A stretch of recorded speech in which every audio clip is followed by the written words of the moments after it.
Notre rôle maintenant, c'est détecter notre lumière et en profiter au maximum. Et quand on a un plaisir ou un désir, la porte s'ouvre encore plus grand. Comprenez, c'est quoi la lumière? Lumière, amour. C'est pas important qui tu es, où tu es, comment tu es. Dieu t'aime. Il est écrit dans Parashat Matot. Mais d'abord, Moshe el Rachei Amatot. Avant, c'était Rachei Ha'am. Après, c'était Nessi Israël. Après, c'était les sages. Tout d'un coup, c'est devenu des Matot. Qu'est-ce qu'il y a, Matot? Les Vnei Israël est mort. Adavar Asher Tziva Hashem. Maintenant, vous savez que c'est la fin de Moshe Rabbeinu. Déjà la semaine dernière, on lui a expliqué qu'il va monter dans la montagne et il va rester là-bas gentiment. Alors maintenant, on va finir. Matot Masei, Chazak Chazak. Et le livre de Devarim, on dit que c'est Mishneh Torah, c'est les paroles que Moshe Rabbeinu a dit au peuple d'Israël. Parce qu'il a été commandé à dire.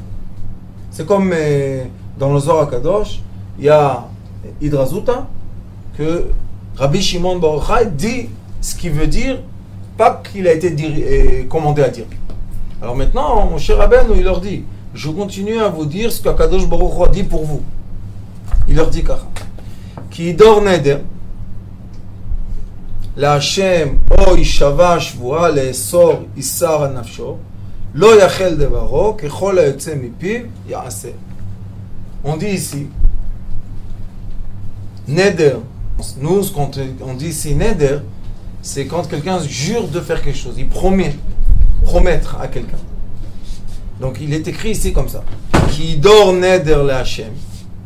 Si quelqu'un promet à Kadosh Baruch Hu quelque chose, et c'est interdit de promettre, on n'a pas le droit de dire je jure, je vais faire. Interdit. Ça, c'est une chose que les gens ne comprennent pas. Parce que à Kadosh Baruch Hu, il y a deux sens dans notre vie. Il y a un moment dans la vie qu'on est dirigé par une force extérieure, et il y a un moment dans la vie que c'est nous qui créons une force. C'est comme la matière. Il y a de la lumière qui se condense et devient de la matière. Et après, la matière, comme elle vibre, elle se vaporise en étant une lumière. Il y a toujours des allers-retours.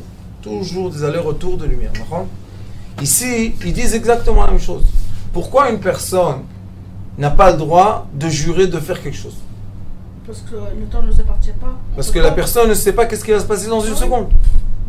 Peut-être dans une seconde on meurt. Qu'est-ce qu'on va faire? Et maintenant on laisse ici on a juré quelque chose. Et maintenant ça ne se fait pas. Alors, on revient. Donc il est écrit Ki dor neder le Hashem, que celui qui va jurer pour Akadosh Baruch Hu, o ishava shvua, des fois on jure, un jurement, des fois on promet, des fois on jure. Maintenant, quand est-ce qu'on promet? Quand c'est positif. Je te promets que je vais te. Et quand est-ce qu'on jure? Quand c'est négatif. Je te jure que je n'ai pas fait. Toujours on dit, je te promets que je vais te faire, et je jure que je vais pas faire. Exact. Les gens normaux, je parle.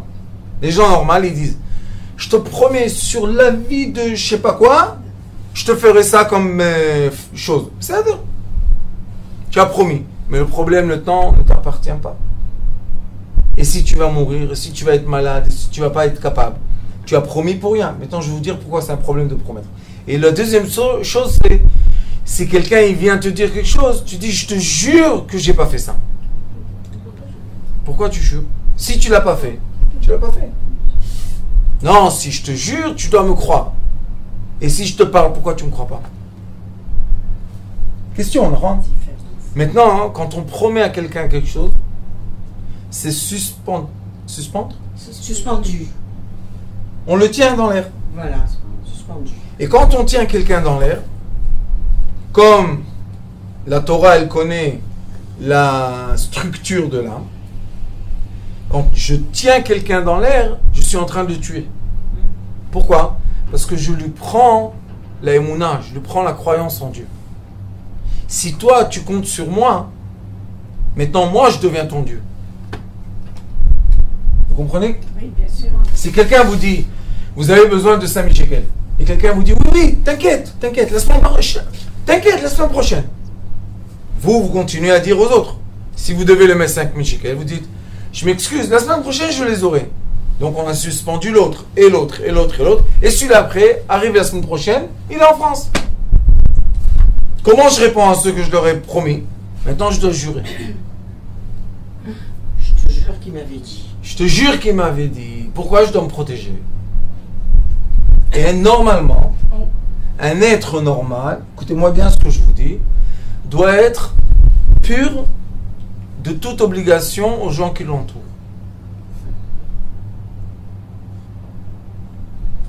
Je dois être capable de ne pas donner aucune promesse à personne que je ne peux pas tenir. Et même si je peux tenir la promesse, fais l'action, ne dis rien du tout. Vous savez, les sages ils disent, il y a à faire et il y a à dire.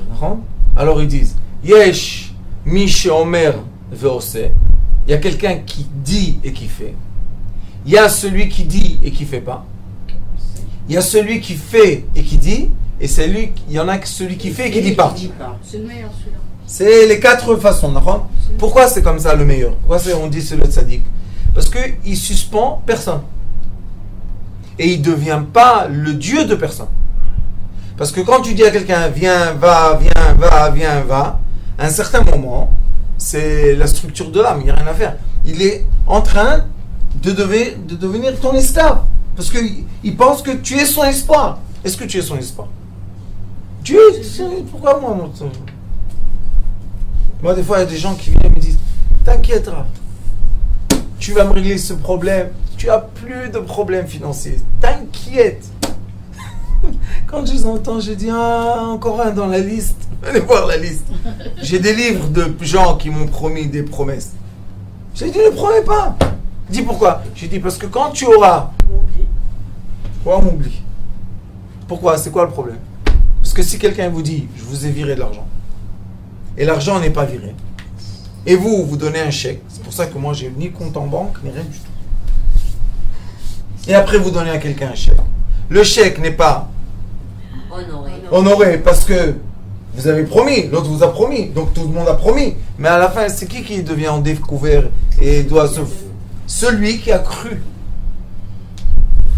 C'est pour ça que quand la Torah elle nous raconte cette histoire, elle nous dit ne crois pas à l'autre. Ne suspends pas ta vie dans la bouche de quelqu'un. Pourquoi tu lui permets de te contrôler ta vie? Jamais de la vie. T'inquiète, Dieu est grand, c'est lui qui donne, c'est lui qui prend. C'est tout. Et ici c'est écrit mot à mot. Fais attention. Oh, shvoa, ishava shvoa, les essor isar al nafsho. Vous savez qu'est-ce qui est écrit ici? Que quand les personnes jurent, qu'est-ce qu'ils disent? Ah, je ne vais pas manger. Neder. Ils font un. Si ça s'arrange, moi je vais faire un jeûne. Fais le jeûne, tais-toi. Parce que quand tu dis je vais faire un jeûne, le mauvais penchant il se réveille. Hop, hop, hop, hop.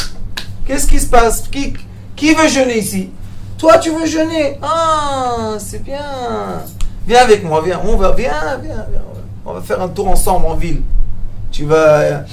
On va te mettre l'odeur d'une pizza dans le nez, avec un peu de viande, comme ça que ça sera une belle mitzvah comme il faut, de la viande et le fromage, et hop, on va manger. Et maintenant, qu'est-ce qu'il va dire? Ouais, qu'est-ce que j'ai fait? J'étais en jour de jeûne. Non seulement j'ai pas jeûné, mais j'ai aussi mangé la viande et le fromage ensemble. Maintenant, il vient chez son ami lui dit, dis-moi, tu es fou. Tu sais ce que tu as fait? Quelle faute! Viens, on va chez le Rav. Il va chez le Rav, il commence à crier sur lui. Mais qu'est-ce que tu as fait? Pour qui tu te prends? La rigueur, le pauvre. Il sort massacré de tout. Qu'est-ce qui se passe? Il marche dans la rue. Qui devient son meilleur copain? Le mauvais penchant. Il dit, mais tu as vu un peu ces juifs là. Qu'est-ce qu'ils disent? Viens avec moi. Où on va? Viens. On va trouver des amis. Viens. Et il trouve des amis. Mishlei, Shlomo HaMelech, il dit Beni al titosh Torah imecha. Ne quitte pas ni ta mère et ni ton père la moralité de ton père. Pourquoi? Parce que les gens qui vont te dire qu'ils sont tes amis, ils vont t'emmener jusqu'à tuer. C'est pour ça que Massaé explique comment quelqu'un a tué sans faire exprès, quelqu'un a tué en faisant exprès. Qu'est-ce que c'est cette histoire? Pourquoi on doit parler des gens qui tuent et combien la Torah leur donne de place? Les 3 villes ici, les 3 villes là, qu'est-ce qui s'est passé? Parce que cette personne-là qui a tué, où ça a commencé? Les gens qui jurent et les gens qui promettent. Parce que vous connaissez pas tellement grâce à Dieu. Mais vous savez, dans la rue, dans le monde entier, il y a les lois de la rue. Quand tu n'es pas encore rentré dans la rue, tu ne sais pas qu'il y a ces lois-là. Il y a les lois civiles. Mais quand tu rentres dans la rue, il y a les lois de la rue. Et les lois de la rue sont très sévères. Encore plus sévères que les lois du civil. Les gens, ils pensent, ah, je vais faire le voyou, et toi, viens monter avec moi. Qu'est-ce qu'il y a? Viens. Tu fais le voyou, viens. Viens à côté, viens. Ils le prennent dans un champ, ils tabarrent chez moi là, un beau voyou. Sauf, cassé en morceaux, qu'est-ce qu'il y a de mal? Et s'il ose dire qu'il lui a fait, ça, écoutez-moi, ça commence par la bouche tout ça. Je te promets et je te jure. Ne t'inquiète pas et oui t'inquiète. Il ne faut pas parler. Tu fais, tais-toi. Tu veux pas te taire. Fais et dis que tu as fait. Mais dire et jamais faire, ça emmène à quoi? Les essor isar al nafsho. Quand tu t'interdis quelque chose de ton corps, tu dis moi ça, non, je fais pas ça. Regarde la réponse de Dieu. Isar, il a interdit. Lo yachel devaro. Ce qu'il a dit ne sera pas possible. Pourquoi?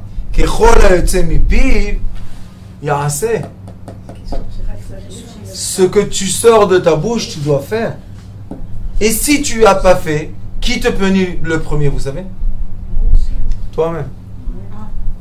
Les remords, et pourquoi, et qu'est-ce que je vais faire? Et il y a des choses qui ne se rattrapent pas. Il y a des choses, tu ne peux pas rattraper. Tu as fait quelque chose. Tu as insulté quelqu'un dans la rue. Et tu l'as rendu blanc et rouge et violet. Maintenant, demande pardon. Comment tu vas demander pardon? Tous les gens de la rue. Tu vas tous les emmener et demander pardon devant tout le monde. Comment tu vas faire? Tu ne sais pas comment faire. D'accord? Alors il y a des choses que tu ne peux pas rattraper. C'est pour ça qu'il faut se taire toujours. La Torah, elle te dit, qui préserve le monde? Abolem et piv, béchat meriva, celui que pendant une dispute se tait. Je sais que c'est difficile, tu prends sur toi, tu t'empêches, et le Yetzer il veut répondre, et on répond pas. Oui, mais ceux qui ont parlé, ils vont payer. Pourquoi? Parce qu'ils ont parlé, et les mots deviennent des actions. Et les actions, c'est quelque chose de vrai. Et celui qui n'a pas parlé, les sages disent dans la Torah, Talmud, ils disent, Mila, Basela, une pièce, une parole vaut une pièce. Shtika, quand tu te tais, 2 pièces. La parole est d'argent. C'est la parole est d'argent, le silence est d'or. Ça vient du Talmud. Et pourquoi c'est comme Bien ça? sûr. Parce qu'il faut savoir, on n'a pas, il y a des choses, pas tout, mais il y a des choses qui sont un instinct. Écoutez bien, la Torah, elle parle de l'être. Elle ne dit pas tu es un ange. On ne parle pas des anges, parce que les anges, ils ne parlent pas. Mais tu es un être. Sache que dans l'être, il y a un fonctionnement qui dit que des fois, je vais pousser les gens de moi, je vais les écarter. Comment? Donner une promesse. Alors, si quelqu'un vient et te dit tu me dois, tu dis t'inquiète, je travaille 2 mois, je te paye. Alors lui, il s'en va 2 mois, mais il t'attend. Les 2 mois passent, tu n'as pas payé, tu vas payer. Vous savez qu'il y avait une jeune fille ici à Netanya, qu'elle est venue me voir, la pauvre. Elle n'arrive pas à se marier. La pauvre. Et je sais qui c'était son père. Je vois son visage gris. Je dis, qu'est-ce que tu as? Quel est ton souci? Non, j'ai rien. Tu es venu chez le Rav, viens on ouvre. Mais tu ne pourras pas m'aider. Je lui ai dit, quel est ton souci? Un ami de la famille, lui a raconté les histoires à Natania, à Bliainara, ils ont une bouche. Que Dieu nous préserve et nous garde. Je ne sais pas d'où ils ont trouvé cette bouche. Au lieu de parler de Torah, ils parlent de... Et qu'est-ce qui s'est passé? Quelqu'un lui a dit, écoute, j'ai besoin d'argent, je vais gagner 3 fois plus. Il a roulé. Et lui a donné 40 000 shekels. Combien? 40 000, c'est pas... En Israël, c'est beaucoup d'argent, 10 000 euros. Écoutez. Et il est venu le temps qui doit lui donner les bénéfices. Il n'a pas rendu. Pourquoi? Non, ils sont gentils. Ils donnent 2 mois. Il a rendu ni les 40 000 ni le bénéfice. Et ça commence. Mais pourquoi tu m'harcèles? Et pourquoi tu m'appelles? Et après, il répondait plus au téléphone. Et des histoires et des histoires. Écoutez-moi bien. Ça l'a emmené. Elle, une jeune fille, une bémette, une gentille. Ça l'a emmené à trouver des gens de la rue. Vous connaissez le monde de... Les voyous. Et ils lui ont promis, écoute, nous, on va avoir l'argent. Tu nous donnes la moitié. Elle est venue me voir, elle était à un pas de dire oui. Je lui ai dit, tu sais, c'est quoi le problème? Le problème, c'est que s'ils ont réussi à prendre de lui, pour toi, premièrement, tu ne vas pas recevoir la moitié. T'inquiète. Et la deuxième chose, c'est que maintenant, toi, tu vas payer. Il me dit, mais comment, Rav? Je lui ai dit, ma fille, tu vois que ma barbe, elle est blanche. Chaque cheveu, il a reçu la javel comme il faut. Écoute-moi. Qu'est-ce que je dois faire? Écoutez bien ce que je lui ai dit. Je lui ai dit, écoute, tant que tu es dans cette histoire, ta tête n'est pas disponible à te marier. Et c'est ça ce que la Torah dit. La Torah ne veut pas que tu fasses ça, parce que quand tu vas faire ça, ton cerveau ne sera plus libre. Elle m'a dit, bon Rav, qu'est-ce que je fais? Je lui ai dit, tu renonces l'argent. Elle m'a dit, quoi? Et elle a eu une allure de voyou. Je lui ai dit, tu as vu? Regarde, déjà toi, comment tu parles? Tu veux rentrer dans ce système? Au début, c'est très joli. Tu gagnes de l'argent facile. Mais vous savez, c'est quoi la rue? La rue, c'est où tu fais peur, où on te fait peur. Il n'y a jamais de calme dans la rue. Jamais de calme. Ça veut dire qu'il n'y a pas de paix. Ou on te poursuit, ou tu poursuis. D'accord? Alors la Torah, elle te dit, comment tu as commencé à rentrer dans ça? Quel était ton premier pas dans cette souffrance et dans cette misère? Parce que moi j'appelle ça la misère. D'être quelqu'un qui a tout le temps les yeux dans le dos. Qu'est-ce qu'il y a? On est des gens libres, on n'a rien fait, on veut rien du tout, les autres tranquilles. Il n'y a rien à nous prendre. Tout va bien. Mais on a la liberté. Comment ça commence tout ça? La parole. Qui donne la Hachem. C'est pas juste une parole. Il a dit, je te jure sur la Torah. Vous savez combien il y en a qui jurent sur la Torah? Et la tête de leurs enfants. Et la tête de leurs parents. Et que Dieu... Et à la fin... La petite, elle vous a écouté? Bien sûr. À la fin, elle m'a écouté. Et elle a dit à sa famille. Elle a sauvé sa vie. Et elle a sauvé sa vie. Vous savez pourquoi? Parce que celui-là, il était en train d'arnaquer encore 2 dans sa famille. Au moins, elle s'est sauvée. Elle a sauvé la famille. Et lui, si il est content, bravo, t'as volé 40 000 shekels, t'es tellement intelligent. Continue ton chemin. Mais lui, il continue un chemin qu'à la fin, il va rencontrer là-bas un mur. Bien sûr, bien sûr. Vous savez qu'on dit qu'à la fin, sauf Ganav, les Tlia. À la fin, on le prend, celui-là. Il pense qu'il va jouer. À la fin, il va trouver la sœur de quelqu'un qui est un grand voyou. Il va pas attendre 24 heures. Il va le chercher. Il va... C'est une vie, ça. C'est une vie. Vraiment, c'est une vie. C'est une qualité de vie. C'est quelque chose de bien. C'est distordu. Du tout. Qu'est-ce que c'est cette vie-là? Alors la Torah nous dit, fais-moi plaisir, fais-toi plaisir. Tais-toi. Ne rentre pas dans les promesses et je te jure et t'inquiète pas et si je peux et quand je peux. C'est pas la peine. Et les gens, ils ont la parole facile.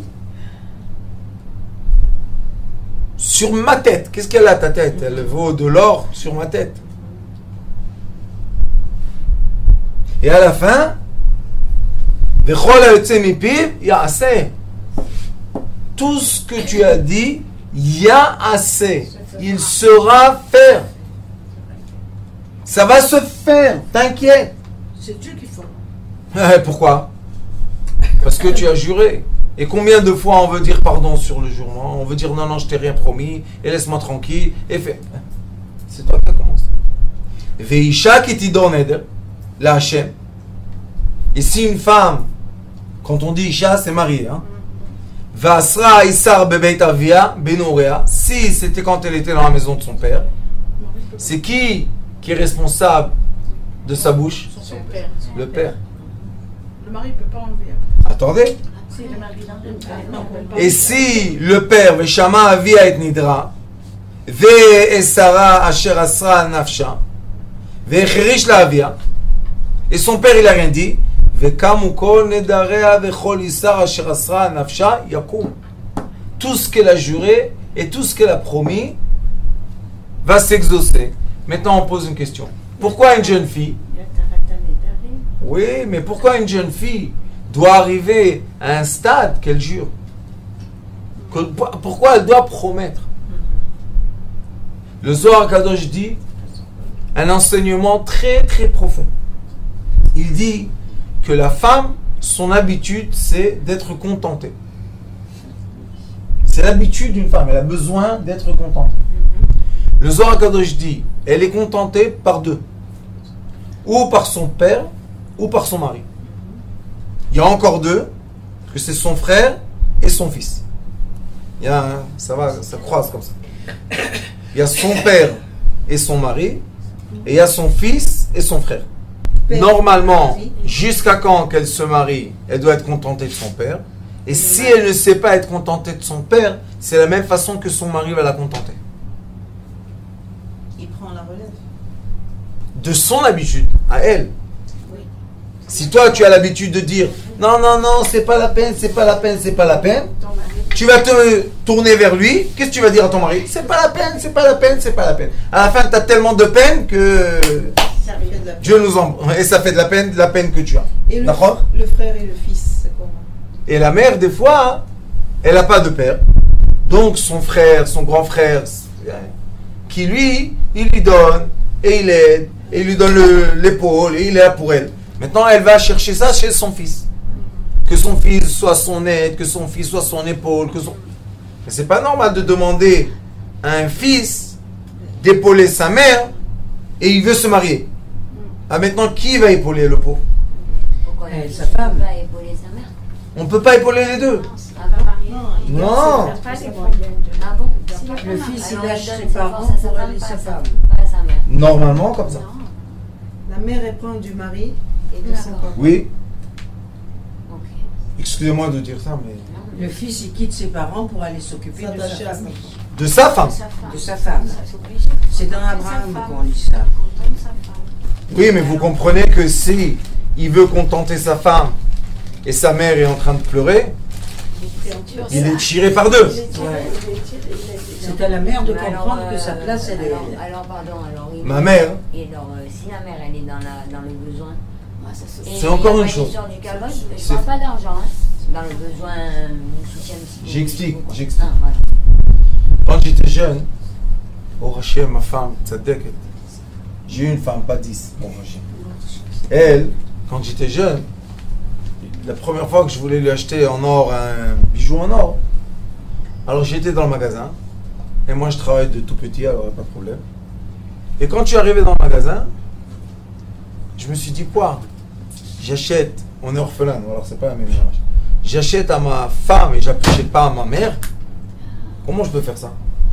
Alors j'ai acheté deux. Deux. Un à ma femme, un à ma mère. Comme ça, silence. Heureusement que j'ai une mère, une sage, Vous savez qu'est-ce qu'elle a fait? Je suis venu avec les cadeaux. Elle m'a dit, mon fils, qu'est-ce que c'est ça? J'ai dit, maman, je t'ai acheté un cadeau, voilà, pour... Elle me dit, ça c'est quoi? Je lui ai dit, ça c'est pour ma femme. Elle m'a dit, viens. Elle a tout pris, elle m'a dit, mets dans ton sachet. Ça c'est ta femme? Je dis oui. Les cadeaux pour ta femme. Moi, je suis que ta mère. Pourquoi c'est important, Rabbi? J'ai le prix, moi. Eh ben, Parce c'est que- pas toutes les mères qui font comme ça. Heureusement que j'ai la mère que j'ai et la femme que j'ai. C'est une perle, votre mère. C'est quoi l'éducation? Pour vous dire, parce que qu'est-ce qu'on veut nous en tant qu'être parents? Moi aussi je suis grand-père, je sais c'est quoi être un père et grand-père. On veut quoi? On veut le bien de nos enfants. Qu'est-ce qui nous perturbe le plus? C'est quand nos enfants ils vont pas. Vous savez que des parents, normal, quand un de leurs enfants ne va pas bien, C'est une agitation. c'est très difficile, c'est pas agréable à vivre, ça fait du mal. On pleure. Pourquoi on pleure? Qu'est-ce que tu as pleuré? C'est un grand, il est adulte, qui fasse sa vie. Quoi adulte? C'est quand même mon enfant. Parce que quand tu jures et tu promets, tu tiens pas ta parole et tu fais pas ce que tu as promis, les mauvaises démarches commencent. Et ça arrive très loin, vous savez, ça va très loin. C'est comme ne pas emprunter, alors c'est au même niveau. Exactement, madame. Exactement. Tu n'as pas, c'est pas la peine. Non, pas le fort. Mais quand tu commences à en prêter, qu'est-ce que tu fais? Tu donnes ton sort dans la main des gens. Moi, vous savez, quand j'étais riche, avant, j'avais une période, bon, j'étais très riche. Quand les gens ils venaient, vous savez, ils tapent à la porte. Il n'y a pas de problème, viens. Combien tu as, je posais toujours la question, combien tu as besoin? 10 000. J'allais voir. Si j'ai, je lui donne le cadeau. Sinon, j'emprunte pas. Des fois, mon rab, il me disait, donne-lui un prêt. J'ai dit, qu'est-ce que je vais le tuer, celui-là? S'il n'a pas d'argent, il est venu taper à la porte, il peut rembourser quelque chose. De qui vous vous moquez? Même si c'est sans intérêt, c'est pas une vie. Pourquoi? Parce que ça te prend un kadosh baruch hu de ta tête. Alors j'ai donné. Oui, mais peuvent vous le rembourser, même si vous donnez sur le moment. Je veux rien du tout. Et tu sais qu'est-ce qui est drôle? Tous ceux que je leur ai donnés m'ont promis qu'ils allaient un jour me rendre. Ah, d'ailleurs. Et bon, Hachem, j'ai pas encore vu celui qui me tape à la porte et me dire tiens, tu te rappelles que je t'ai tiens, une fois, je dois dire la vérité, une fois, le jour que j'ai tout perdu, j'avais dans ma pochette 5200 shekels, 5200. Un employé est venu me dire ah, ils ont tout fermé, mais j'ai besoin de payer mon loyer, qu'est-ce que je vais faire? J'ai dit, tu sais quoi? Si Dieu a décidé de tout prendre, et j'ai caché de côté 5000 shekels, il ne veut pas non plus. Tiens, hop, j'ai pris la pochette, je l'ai donné. Je dis à ma femme, allez, c'est fini, il n'y a plus rien. Et elle m'a dit, qu'est-ce qu'on va faire? Je lui ai dit, je ne sais pas, mais qu'est-ce qu'on... Une fois dans ma vie, un monsieur est rentré, il me dit, Rav, qu'est-ce que j'ai entendu? Que tu as perdu tout et tout, comment tu m'as fait du bien? Je lui ai fait une société de 20 000 dollars à 2 millions. C'est bien, hein? Il m'a dit, je suis venu te voir et regarde, tout ce que j'ai dans ma poche, je te donne. Combien il y avait? 5300. J'ai dit à ma femme, regarde, Akadosh Baruch Hu nous a déjà donné 100. Ça bouge, ça va bouger, on va sortir, la roue elle tourne, t'inquiète. Mais quand on prête, surtout dans la famille, vous savez combien les gens prêtent dans la famille et ça casse la famille? Une mère, la pauvre, elle a prêté à un frère et l'autre il vient et à la fin, qu'est-ce qu'elle a? Deux fils qui ne se parlent pas parce qu'elle a donné à un 10 000 euros. Brûle le 10 000 euros, mieux que séparer la famille. Alors donc on refuse de traiter. On donne, Il faut donner. Il faut donner. pas prêter. Pas Donne. Tu as, donne cadeau. Tu n'as pas, dis j'ai pas. Mais qu'est-ce qu'ils font les parents qui sont tellement gentils? Moi j'en connais des histoires. Des enfants drogués les pauvres. Et les mères qui vont s'emprunter et qu'elles prennent des dettes et tout ça pour acheter de la drogue à leurs enfants. Oui, qu'est-ce que vous... Et alors, Je vous ai dit, chaque cheveu rabbinite a été bien Blanchi à la javel. à la javel, moi. Les pauvres. Maintenant, elle, la mère. Son fils, il est jeté dans un lit, il fait des crises, il fait des problèmes. Qu'est-ce qu'elle va faire? Elle a pitié pour lui. C'est pas de la pitié, ça. Non. Parce que c'est elle maintenant qui s'endette. C'est elle qui va être jetée de la maison avec qui? Avec son fils. C'est de la peine, ça? Qu'est-ce qu'elle peut faire? J'ai pas. On n'a pas le droit de dire j'ai pas. Si elle n'a pas vraiment. Qu'est-ce qu'elle fait? J'ai pas. C'est dur, mais elle peut le faire. C'est pour ça que les 2 dernières parachiotes de la Torah, parce que le 5e livre, je vous ai dit, c'est Moshe Rabbeinu qui répète tout. Mais les 2 dernières parachiotes de la Torah parlent de quoi? Parle. Fais attention à ce que tu dis. Et à la fin, il parle de quoi? Du meurtre. Celui qui a tué, comment on va le juger? Alors maintenant, on peut dire une question. La Torah, finis avec quelque chose de beau. Emmenez des fleurs, prenez les roses, le jasmin est beau. Il y a des choses à dire. Non, la fin de la Torah, sachez que l'être humain a des natures. Et si on ne va pas respecter la nature de l'être humain, à la fin, on va l'assassiner. Et ça, c'est ce que j'enseigne, madame, à l'école. Respecter les natures des êtres, ça veut dire guérir l'être. Mais tant qu'on ne respecte pas la nature, on va arriver à l'assassiner. Pourquoi? Parce qu'on ne respecte pas sa nature. Et on l'emmène à faire des choses qu'il ne veut pas faire. Ça, c'est contre nature. C'est pour ça que le jeune homme qui est là aujourd'hui m'a dit « Rav, je fais des péchés, je fais des péchés. » J'ai dit « Qu'est-ce que c'est ce mot-là? Tu comprends pourquoi je te dis ça? Parce qu'à la fin, ça emmène la personne à quoi? À se haïr, à emmener sur elle des problèmes. Pourquoi comme ça, mon fils? Tu es quelqu'un de tzaddik, laisse les péchés tranquilles, on va laisser. Il y a des endroits que les gens, ils adorent les péchés. Et nous, on adore la vie. Et tu vois que Dieu te dit, ne fais pas des choses interdites à toi-même, ne t'interdis pas. Pourquoi? Parce qu'il connaît, c'est lui qui a créé la nature de l'être. Et cette nature emmène les gens à faire des choses les plus bas possibles. Et pourquoi je vous dis tout ça? L'histoire des filles qui sont l'assimilation qui est affreuse en Israël. Affreuse. Vous savez pourquoi? Parce que si les parents ont perdu le sens, L'autorité.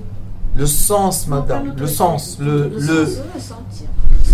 regesh, L'émotion. quand leurs enfants les quittent, et ils s'en foutent. C'est pas qu'ils s'en foutent. Ils ont tellement de problèmes, tellement de problèmes. Ils n'arrivent pas à mettre ça dans la roue des problèmes. Ils n'ont même pas une fente pour ces enfants-là.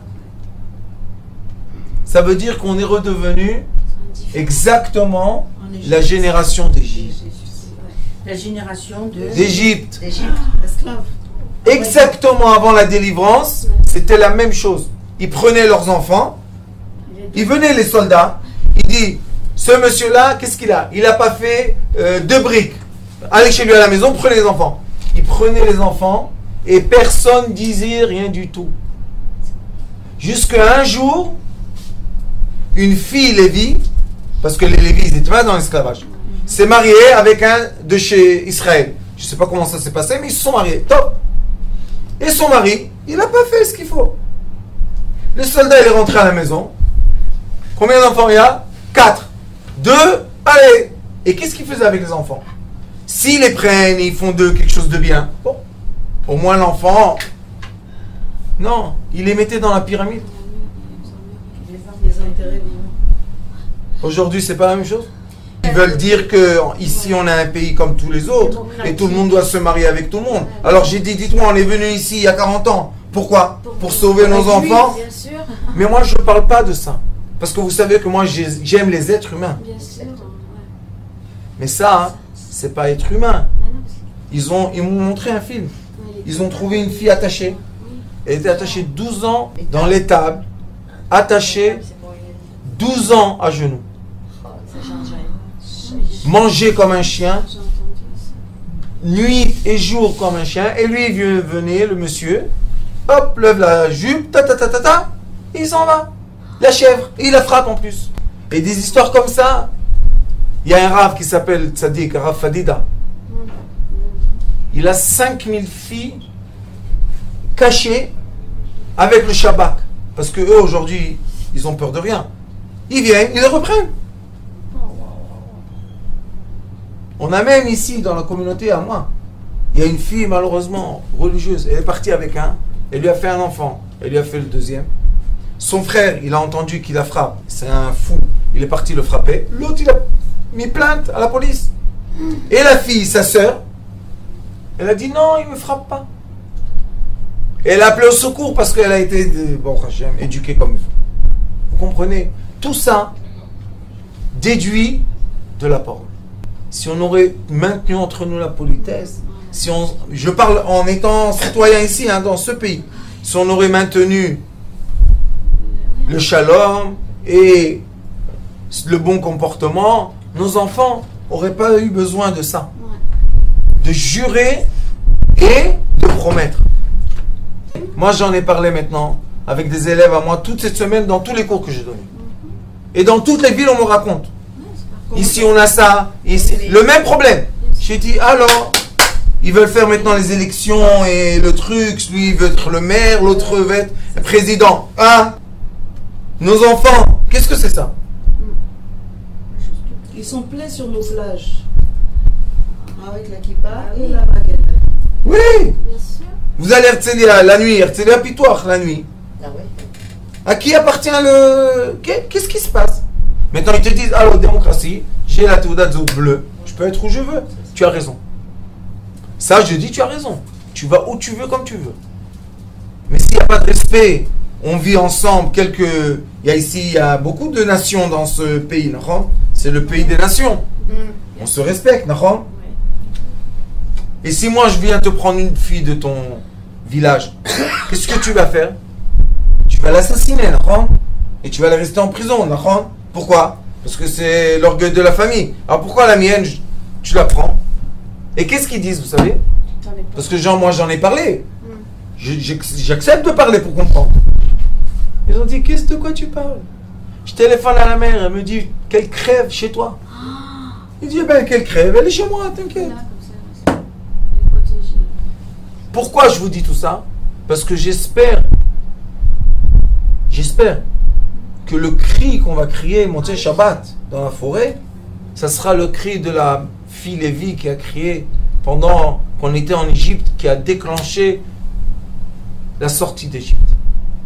C'est impossible qu'on soit à ce point abruti. Et les gens, ils doivent venir là-bas pour voir dans leurs yeux ces jolies petites filles, ces jolis petits garçons. Pourquoi ils doivent arriver à ça? Qu'est-ce qui se passe? Et on perd une génération. Pourquoi? Au prix de qui? Au prix d'être abruti. Si on a une fille à la maison et elle vient pas à la maison, et elle dort pas à la maison, elle disparaît et on pleure pas, alors qu'est-ce qui se passe? Qu'est-ce qu'il y a? Et moi j'ai des parents que je connais, ils m'ont dit qu'ils apprennent mais loin. Mais vous avez dit que c'était souvent des familles des filles de parents de familles religieuses. Oui, très religieuses. Qu'est-ce qu'ils ont dans la tête? Il y a partout, madame, partout. Pourquoi, vous savez? Parce que les parents sont préoccupés par leur travail. Parce que si un jour il manque de travail, il va aller avec sa fille à la plage pour je vous ai dit, contenter, pour lui donner à boire, pour rigoler avec elle. Un jour, ils vont le virer du travail. Ah oui. Alors il a peur de son travail. Et après, ils ont tous les dettes. Tout le monde mashkanta est découvert et paye.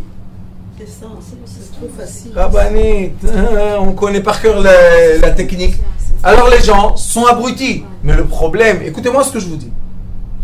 Si Dieu a choisi deux parents pour être avec eux associés, pour emmener une âme sur terre, les parents, ils ont une certaine responsabilité.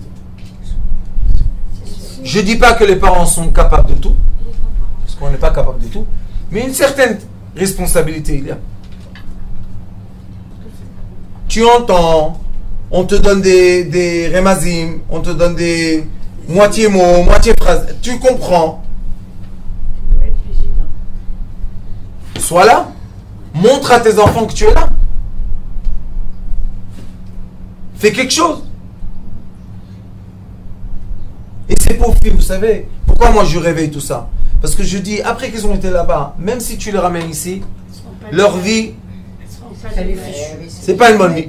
J'ai connu une qui l'ont fait sortir 2 fois. Elle a un enfant d'un, Et elle est repartie. elle est sortie, un autre lui a fait un autre enfant, encore une fois elle est sortie. Et, Baruch Hashem, elle a trouvé un monsieur gentil et tout. Sa mère a fouillé un peu, elle a trouvé qu'elle a 2 enfants d'arabes. Elle a dit, il n'y aura pas de mariage. Je meurs et il n'y aura pas de mariage. Donc ces enfants-là, leur vie, quand tu les prends de là-bas, si au moins ici on aurait comment les accueillir, mais... Hein? Moi je dis, réveillez les gens qui ne donnent pas leurs enfants à mourir comme ça. Où commence le drame? Pas après qu'elle est là-bas. Quand elle est là-bas, c'est fini. Il y a tout un trajet qui a été fait. Il y a eu des arrêts, Rien. C'est fini. Mais arrête-les, que les parents se réveillent. Qu'est-ce que ça veut dire que tes enfants vont à droite, à gauche, sans que tu sais où ils vont? À Paris, c'est pas comme ça. Je sais pas, moi j'ai grandi... Non, c'est pas comme ça. Qu'est-ce que ça veut dire qu'un enfant il va où il veut quand il veut? On a oublié quelque chose. Et vous savez qu'est-ce qu'on a oublié? La sensibilité. L'indifférence. Non, parce que les parents travaillent dur, les pauvres. On dit à tout le monde, tu es obligé d'acheter une maison. Pourquoi je suis obligé d'acheter une maison? Pourquoi je ne peux pas vivre en loyer? Alors tu achètes ta maison, ça commence les dettes. Et endette-toi. Tout ça pourquoi? Pour abrutir les gens. Mais est-ce que Et maintenant ils font des lois J'ai une question. de démocratie. Quelle démocratie? Tu as dit que tu as créé une terre pour le peuple qui est déterminé dans le monde entier. Tu l'as fait une maison. C'est notre maison? Oui. Alors moi je vais vous dire une chose. Au lieu de dire c'est triste, c'est triste, c'est triste, il est moment de faire une action. La seule action qu'on peut faire, Mordechai m'a dit, c'est de crier.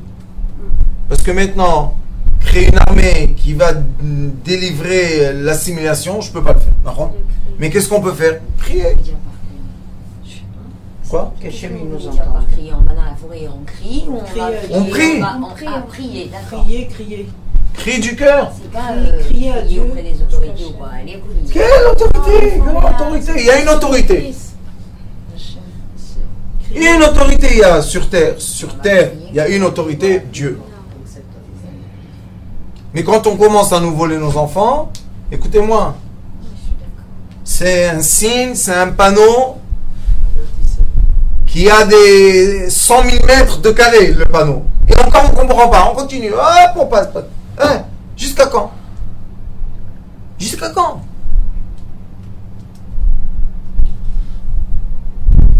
Ça va pas à la tête. Ma mère elle nous a emmenés ici pour que, chas shalom, on ait des choses comme ça. Et c'est dans toutes les familles, hein. Ne croyez pas qu'il y a quelqu'un de protégé. Moi je parle chez les laïcs, chez les religieux, chez les Français, chez les...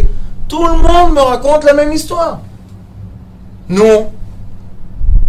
C'est pas assez important pour que quelqu'un se réveille quelque part. Et tout commence.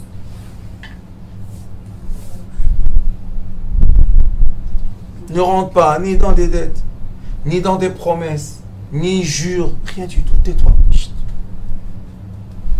Et peut-être le Kika, Bezrat Hashem, il va avoir une grande tchouva quand les gens ils vont se taire.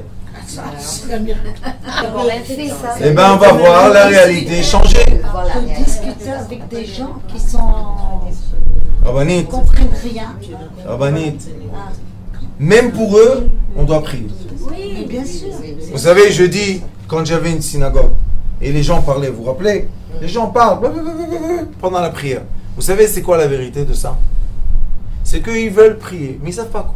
Voilà, Alors ils c'est parlent. ça, c'est ça. Alors moi, qu'est-ce que je leur ai dit? Vous vous rappelez la conférence que je dis là-bas? Je leur ai dit, Priez pour nous. ceux qui savent prier, et c'est le Baal Shem Tov qui dit ça, demandez à Kadosh Baruch Hu, qui prend toutes les lettres qui ont été composées de leurs paroles, et il en fait une prière. Voilà.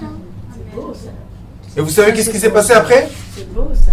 Après Mincha et Arvit, plus personne parlait. Je leur ai dit, eh, comment on va prier? Vas-y, parlez. Ils ont dit, non, ça va.